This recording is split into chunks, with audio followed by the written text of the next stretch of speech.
Hello everyone, today's video is a viewer request. This is an excellent question that I feel goes along really well with kind of the mini series that we've been doing in tarot right now about what to expect when you get a reading, what kind of questions to ask, that kind of stuff. So the question that was asked is it possible to read for everyone? Have you ever felt better able to read for one person than another? And I thought that's an excellent question, and I apologize that it took me a little bit longer than I had hoped to do this video. I'm currently 3 weeks away from my due date, so things are getting really busy as we're getting ready to welcome the baby into the world. So that's why there's been a bit of a delay, but this is an excellent question, and I'm really excited to talk about it.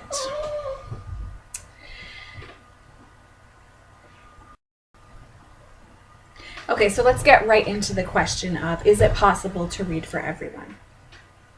I definitely think that if you've prepared properly for your reading, and each reader has their own unique way of preparing for a reading. I certainly have my own way of preparing for a reading, and I take that time before I read for anyone, whether they're a client or a friend or a family member. And that type of preparation really helps you to prepare, obviously, for the reading, but to be very open and to not be walking into the reading blind as well. It helps you to really get in touch with your intuition and the purpose of the reading and those types of things. So that certainly enables you to be able to read for everyone, I would offer. That being said, there are definitely people that it's more difficult to read for. Number one, people like we've talked about in previous videos that only want to receive a certain answer from you and won't listen to anything else. People that are looking for you to give them a psychic reading, or especially in this case, it's very difficult to read for people who are trying to prove you wrong. Because I have found in this type of situation, and if you are about to start reading professionally or you're trying to step into that space, you're going to come across these type of people who want to wait and see and let you tell them every single thing that's happened in their life and what's their biggest issue right now, and they want you to let them know what the question is that they want to know through their reading. So these types of people can be very difficult to read for. And it's important, I think, as a reader, not to get into that kind of combative energy where you're on the offense or the defense against your querent. That's, to me, that is the worst type of energy to have in a reading and to allow to escalate in a reading.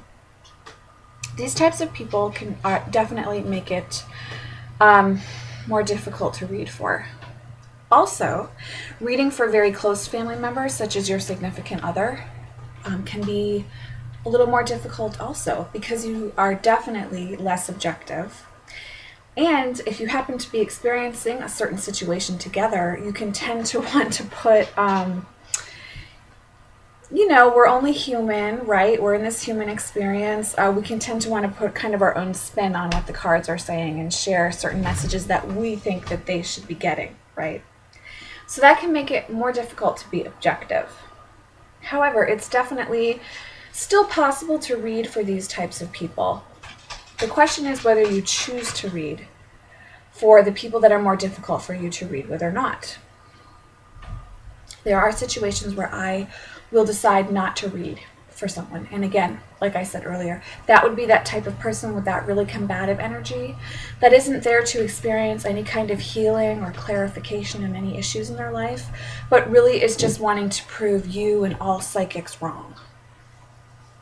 That type of querent really isn't the type of person that I'm going to expend a lot of energy with.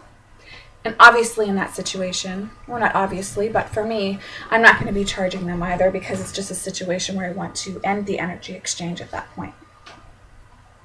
But let's talk about, especially if you're entering into reading yourself, how you can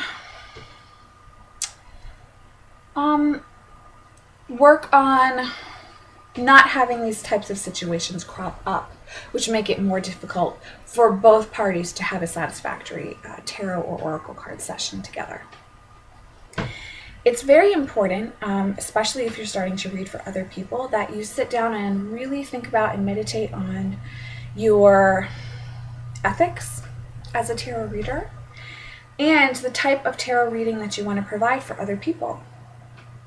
If you follow any tarot readers videos on YouTube, you know that we're all very different in offering unique experiences. And so it becomes quite important as a reader for you to know the type of reading that you want to offer. That way you can make sure that you're giving that to your client and that they know the type of reading they're going to get. So if they do want a certain type of answer, then they'll know that before the reading even starts that perhaps you're not the reader that they want, you know, before you start getting into the reading and then you're having some negative energy surround each other. I didn't word that right, not negative energy, but just some miscommunication and, you know, people leaving not feeling satisfied. So it's very important to be able to succinctly state within a few sentences the type of reading that you give as a tarot reader and what to expect. For instance, for me, it's very, very important that I be able to have a conversation with my client. And so I don't start a reading without offering to them the fact that I'm going to be having a conversation with them, and that if they're not open to having a conversation, then perhaps this isn't the right time for them to have a reading with me as their reader. So that can be very helpful so that there's no misunderstanding on either side as the reading begins. So that's very important. Again, taking the time out to know what's important to you as the reader to offer, and being able to state that very clearly to others in a way where you're not going to get, you know, you're not going to go off and they're going to be confused and not be clear about what you're saying.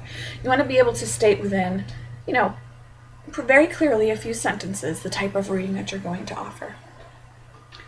That will definitely make it easier to read for anyone who happens to ask for a reading. Because I have found in my experience that once I started offering readings and kind of put it out there that I was doing that, a lot of people that I had never met before were asking for readings. This is a wonderful way to experience working with the cards and really and truly seeing and feeling the magic that happens. But it can also be quite nerve-wracking. And so it's very helpful, you know, especially as you're just starting out. So it's very helpful to be really clear on what you're going to be giving them and what they're going to be partaking of, because it's definitely an energy exchange and it's definitely a session where you're working together. So I hope that that was clear. I do think it's possible to read for everyone. I think it's a choice whether you decide to read for everyone or not. That's something that as a reader you need to decide for yourself, and there are definitely people that it's easier to read for than others. So I hope this answered your question clearly. If it didn't, please message me again and I will try to be clearer if that's possible at this late stage in my pregnancy. So thank you all for watching, and I will see you in the next video. Bye.